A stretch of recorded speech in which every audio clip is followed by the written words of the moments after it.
Okay, let's go ahead and move into our lesson for today. We're going to continue working with systems of equations with elimination, and we're going to be focusing in on making those additive inverses. So yesterday we actually were given the additive inverses where we were looking for like negative 5x and a positive 5x, where we're looking for those opposites.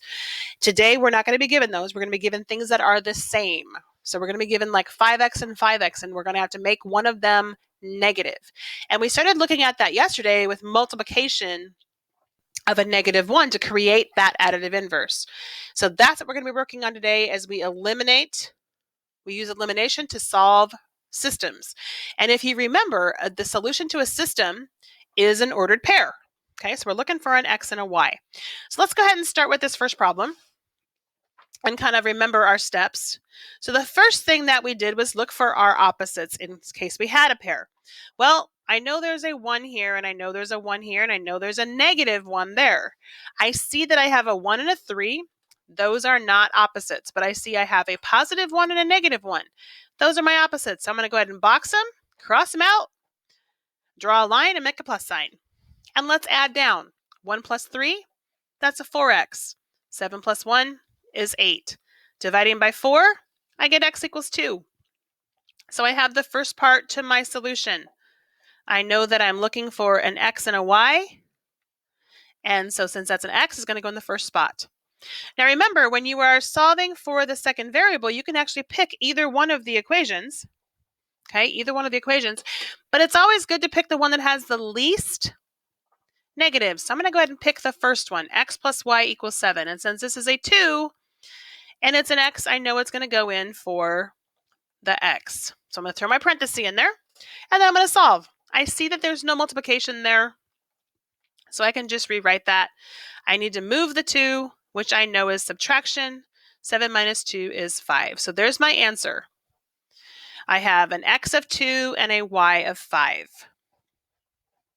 All right, now let's ramp it up a little bit with a little bit more review around graphing, because we're going to be heading that direction to kind of see what's going on. So when we're talking about systems, again, we're going to be looking for two lines, and we're looking for where they intersect. Okay, so this is the solution. Okay, so when we're solving systems, we can have one solution,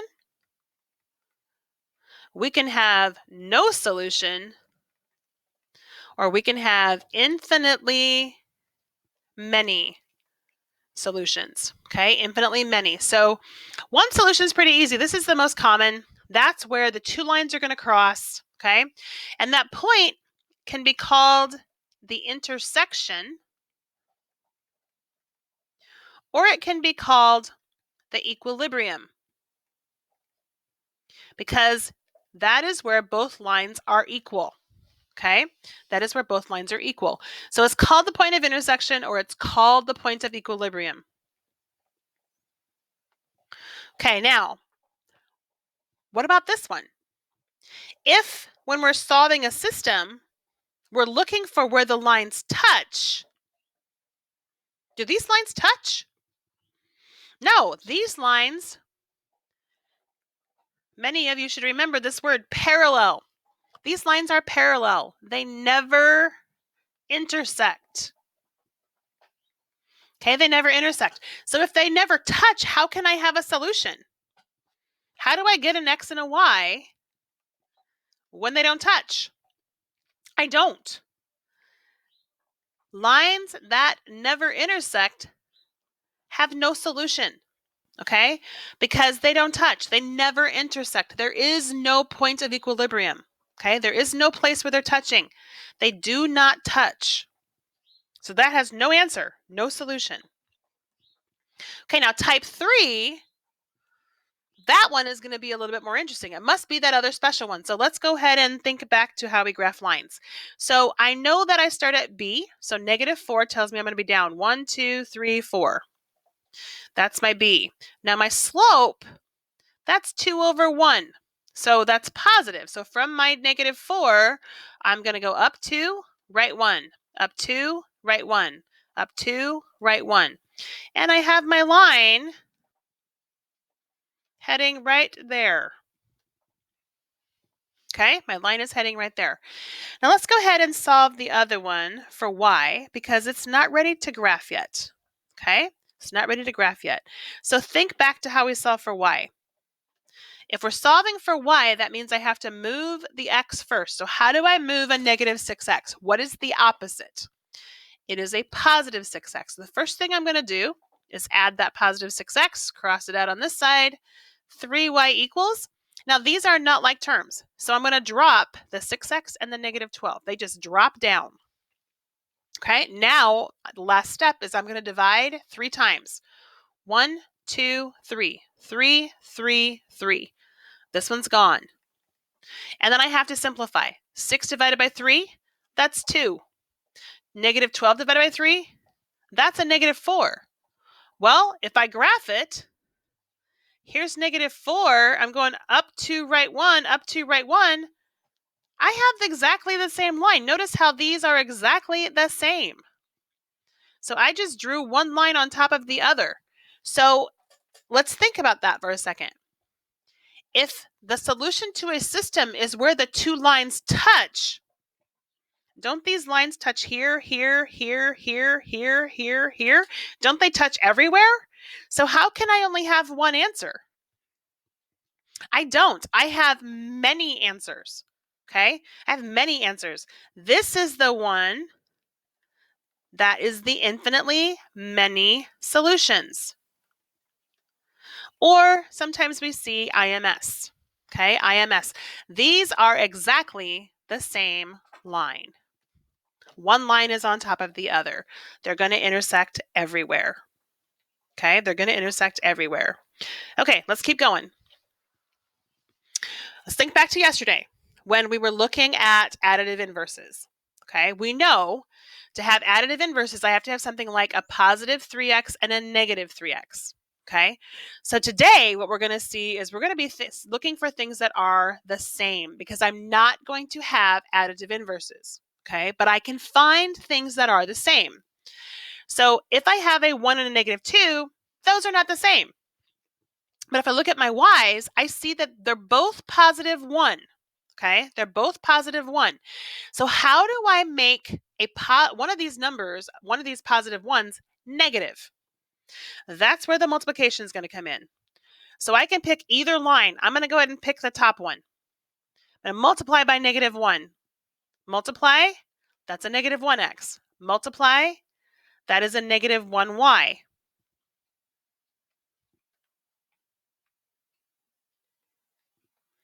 And negative 1 times 0, that's still 0.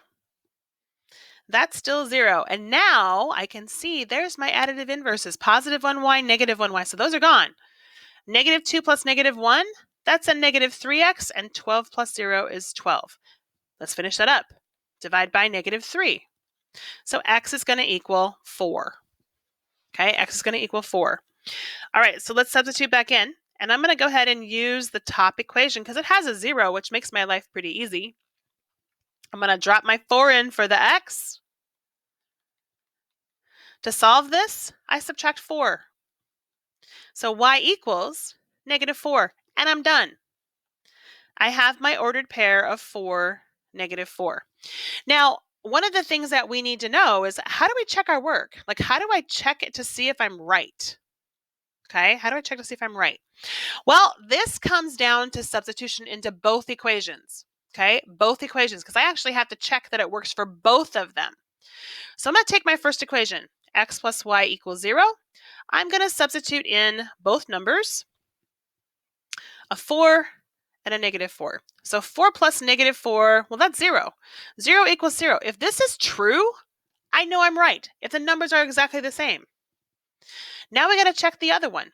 Negative 2x plus y equals 12. I'm going to substitute in for the x and the y. Okay, now 2 times 4 plus negative 4. Is this going to be right? Well, 2 times 4, that's negative 8, plus a negative 4.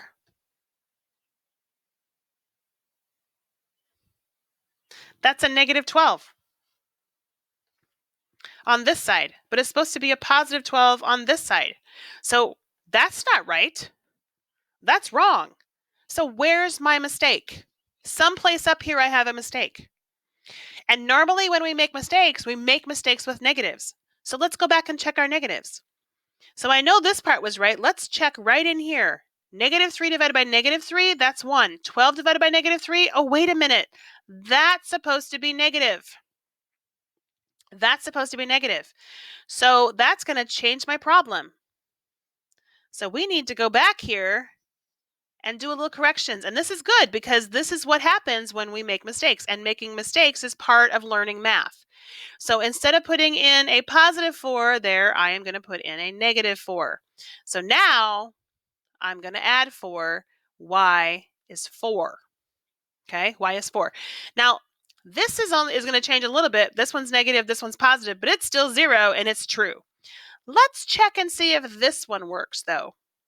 Negative 2 times negative 4 plus my 4 equals 12. Well, negative 2 times negative 4, that's positive 8. Positive 8 and 4, there's my 12. So now I'm correct. Okay, I'm correct. So as you can see, you need to be checking your work to make sure you're doing it right. And if you follow back through, looking at your negatives is where we probably are going to make mistakes. Okay, let's try another one, see if we can find our same, not lose negatives this time, check ourselves, and hopefully we're going to get this one right. Okay, so I see a 3 and a 7, so it's definitely not those. I see a positive 4 and a negative 4. So I can go ahead and multiply the top line by a negative 1 to try to eliminate the y's. So that would give me a negative 3x, a negative 4y, and a positive 6. Box my y's, cross them out, and add. 7 plus negative 3, that's a 4. Negative 14 plus 6 is going to give me negative 8. Divide by 4, x is going to equal negative 2. Okay, I'm going to pull down my top equation, and I'm going to substitute in my negative 2. So 3 times the negative 2, there's my 4y and my negative 6. Negative 6 plus 4y equals negative 6. Adding 6 gives me 4y equals 0 because this is gone. Dividing by 4, y is 0. So my solution, I think, is negative 2, 0. Let's check it. Make sure we didn't make any negative issues. Okay, so I'm going to put in a negative 2. I'm going to put in a 0, and I'm going to evaluate. Well, 3 times negative 2, that's 6. 4 times 0 is 0. And negative 6 equals negative 6. So I see that one is true. I know that I'm good for the first equation. Let's check the next equation. So 7 times negative 2, 4 times the 0. 7 times negative 2 is negative 14. I have a 0 again. And I see that negative 14 equals a negative 14. So this time I did both of them right on the first time, and I didn't lose any negatives.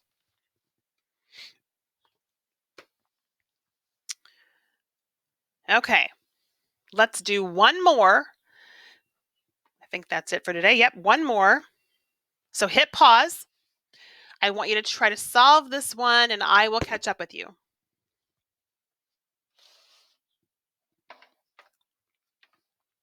All right, let's see how you did. So this time,